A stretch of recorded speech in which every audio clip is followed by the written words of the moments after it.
Manufacturing featured prominently in last week's federal budget and in Labor's budget reply. The budget included investment in 6 priority manufacturing areas, along with a boost for skills and apprenticeships and extra funding for research and development.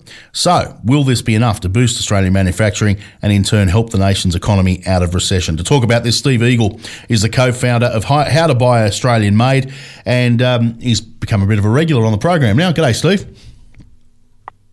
Hey, Stephen, good to be back. Tell me, this budget, does it excite you? It does. I think it's a great step forward. I think with government funding, we can always wish for more. That's a natural response. In terms of what the budget this year means for Australian manufacturing, I think it's one of the healthiest that we've seen in the last 5 years, definitely. It's one of those things, this COVID crisis has been a bit of a double-edged sword in that I've often said that we've got to look for the adversity or the silver lining out of every crisis, and I think this has made us take a long, hard look at how much product we're bringing in from overseas on a daily basis, doesn't it? It really has, and it's interesting to see that a crisis like this, as you mentioned, has brought this up. I mean, if we look at this year, manufacturing keeps sort of bubbling to the surface, and you mentioned earlier, the areas that this budget particularly is supporting. So the funding for manufacturing, the jobs and skills increases that we're seeing supported through the budget as well, and then also supporting research and development through Australia at different levels. All of this is going to set up a really great environment for not only big Australian business, but also the small Australian manufacturers and producers. It's going to set up a great environment for those businesses to do well on the outside of this, I think. One of the things I've been banging on about for quite some time is rolling stock. So we've seen a lot of light rail and rail projects being built in Australia over the last few years, and we tend to always seem to buy the product from overseas. Labor's budget in reply speech, Anthony Albanese says a federal Labor government would make sure that trains were built in Australia. Unfortunately, they can't do that because they're mostly state issues. But where do you see the big growth areas in manufacturing? Look, it's really it's been announced itself and supported itself by the government as well. So the government's saying that the areas that they want to support are really going to be in terms of innovation and new smart manufacturing type sectors. So they keep speaking about Australia's space industry, interestingly. Beyond that, they also talk about invigorating the mining industry. That's one that always comes up. But then they're also talking about new technologies, so nanotechnologies and also recyclable technologies, sustainable supply chain technology, all those areas that I guess have been the darling of the media for a little while now in terms of talking about the ecology of Australia and becoming a responsible and sustainable manufacturer in that way. Now actually looking to those same sectors as opportunity to grow Australian manufacturing on the outside of the coronavirus pandemic. Yeah, and I guess the other thing too is we've still got to look at our own export opportunities, which when we look at particularly food production, we produce way too much. I think it's three times as much as we need, or nearly 4 times as much as we need. There are opportunities in these new technologies as well, obviously.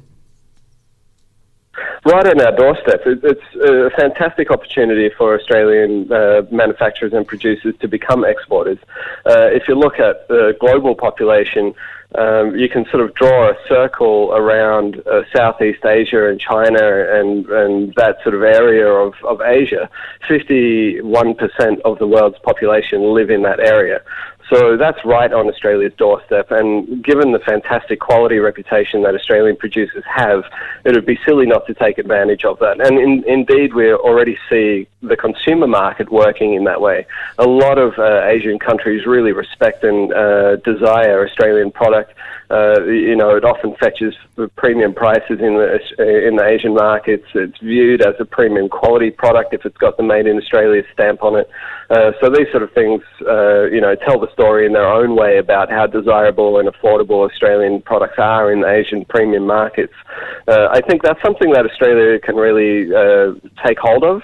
If an Australian producer in 2020 has been sort of wondering what the next steps are, especially with the funding announced in the budget, I'd say, look to become an exporter, set up your Australian-made production with Australian-made product, give the market access to those products, and then look to export. And the export markets exist in our traditional trading partners, Europe and America, but also with our partners in Southeast Asia. We can really support them and create fantastic product for the Asian market. Looking closer to home, I think as individuals, most of us, where we can and where we can afford to, would prefer to buy Australian products. Do you think we get enough leadership from government in that regard? And what would you like to see done at a government level? Not so much at a federal government level, because they get it. At a state government level, more importantly. Yeah, I think the state governments can really turn to support small producers. I think that's really what's going to unlock Australian manufacturing's future. If you look at the Australian economy, it's small and medium-sized businesses who are the third largest contributor to the economy, with more than $150 billion of revenue generated in 2020.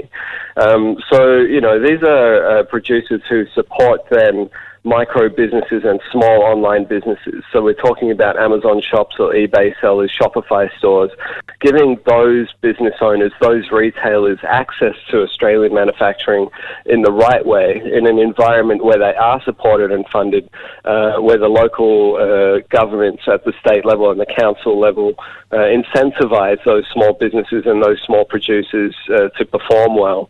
I think that's really where the action will happen. The more the government can do to support that environment and make that a successful one, I think is going to be welcomed. And I think that's really where the engine of the economy will be for the next 3 to 5 years. The more we talk about it, the more pressure we put on them. Steve Eagle, good to speak to you again.